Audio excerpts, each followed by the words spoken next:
Igihugu cy'u Rwanda n'u Burundi ni bimwe mu bihugu bifitanye amateka, bihuje umuco ndetse n'ururimi, ku buryo ibyo bihugu byombi ubwabyo bitewe n'ibyo bintu bihuriyeho bidakwiriye kugirana ubushyamirane. Reka turebere hamwe mu gice cya mbere amateka yo hambere y'u Rwanda ndetse n'u Burundi mu byo bigiye bihuje. Reka tugendane. Muri Afurika yo hagati no mu karere k'ibiyaga bigari hari ibihugu bibiri bifitanye amateka maremare kurusha uko abantu benshi babitekereza, u Rwanda n'u Burundi. Ni ibihugu bihuza ururimi rusa cyane, umuco usa cyane, imigenzo isa, n'amateka y'ubwami yamaze ibinyejana byinshi. Nyamara nubwo hari byinshi bihuriyeho, buri gihugu cyubatse amateka yacyo n'ubuyobozi bwacyo. Ni gute ibi bihugu byatangiye? Ese ninde wabaye umwami wa mbere? Kuki ururimi rw'Ikinyarwanda n'Ikirundi rusa cyane? Kandi ni gute abaturage babanye mbere y'uko abazungu bagera muri aka karere? Uyu munsi tugiye gusubira inyuma y'imyaka magana ishize mbere y'ubukoloni kugira ngo dusobanukirwe inkomoko y'ibi bihugu byombi. Hashize imyaka magana akarere k'ibiyaga bigari kari gatuyemo abantu batandukanye.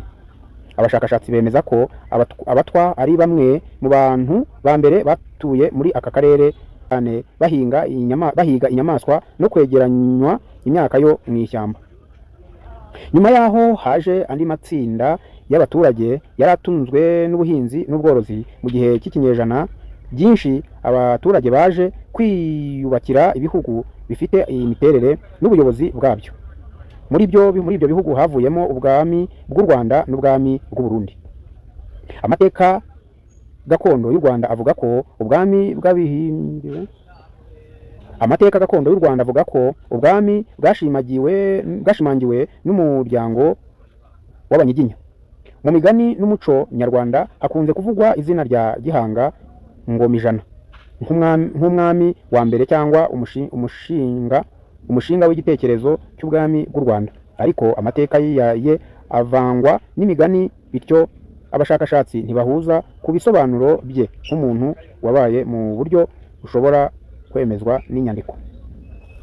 Mu binyejana byakurikiyeho ubwami bwagiye bwaguka kugera ku butegetsi bukomeye, cyane cyane ku ngoma z'abami bakurikiyeho. Mu Rwanda umwami yabaga ari umuyobozi mukuru w'igihugu, agafashwa n'abatware n'abajyanama.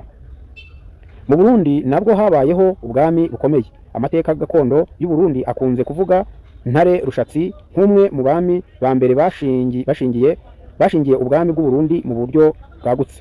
Ubwami bw'u Burundi bwari bufite umwihariko wabwo n'ubuyobozi bwabwo, nubwo hari byinshi bwahuriragaho n'ubwami bw'u Rwanda.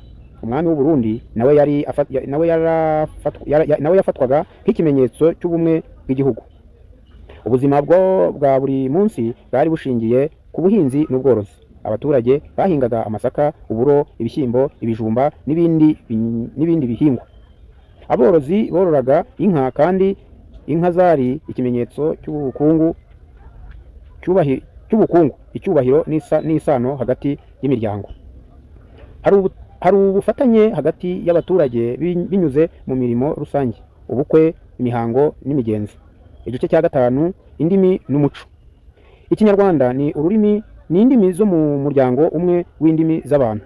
Niyo mpamvu umuntu avuga Ikinyarwanda ashobora kumva byinshi mu Kirundi, n'uvuga Ikirundi akumva byinshi mu Kinyarwanda.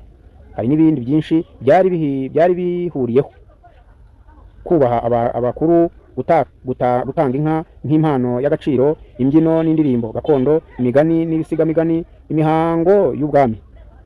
Nubwo buri gihugu cyari kigengaga, abaturage bambukaga imipaka, bagacuruza, bagasurana, ndetse rimwe na rimwe bagashyigikirana. Hari n'ibihe habaga amakimbirane cyangwa intambara hagati y'ubwami bitewe n'inyungu z'ubutegetsi cyangwa imipaka, ariko nanone hakabaho ibihe birebire by'ubuhahirane n'imibanire isanzwe. Ni ngombwa kumenya ko ibisobanuro ku ntambara zimwe za kera bitandukana bitewe n'inkomoko y'amateka, kuko inyandiko z'icyo gihe ari nke kandi amateka menshi yakwirakwizwaga mu mvugo. Mu mpera z'ikinyejana cya 19 u Rwanda n'u Burundi byari bifite abami, inzego z'ubuyobozi, imisoro n'uburyo bwo kuyikusanya, ingabo z'ibwami, imigenzo n'amateka ya gakondo. ibi bihugu byari bimaze igihe kinini byiyobora mbere y'uko abanyaburayi batangira kugera muri aka karere, ariko ibyo byari bigiye guhinduka. Mu nama yabereye i Berlin mu mwaka w'igihumbi kimwe magana inani mirongo inani na kane kugeza mu mwaka w'igihumbi kimwe magana inani mirongo inani na gatanu, ibihugu by'i Burayi byagabanye Afurika hagati yabyo. Nyuma y'aho Ubudage bwatangiye kwagura ubutegetsi muri aka karere, ibintu byahinduye amateka y'u Rwanda n'u Burundi mu buryo bukomeye. Muri iki gice gikurikira tuzareba uko Abadage bageze mu Rwanda n'u Burundi, uko nyuma Ababiligi babusimbuye, impinduka bazanye mu miyoborere no mu mibereho y'abaturage, n'ukuntu ibyo byagize uruhare mu mateka ya buri gihugu.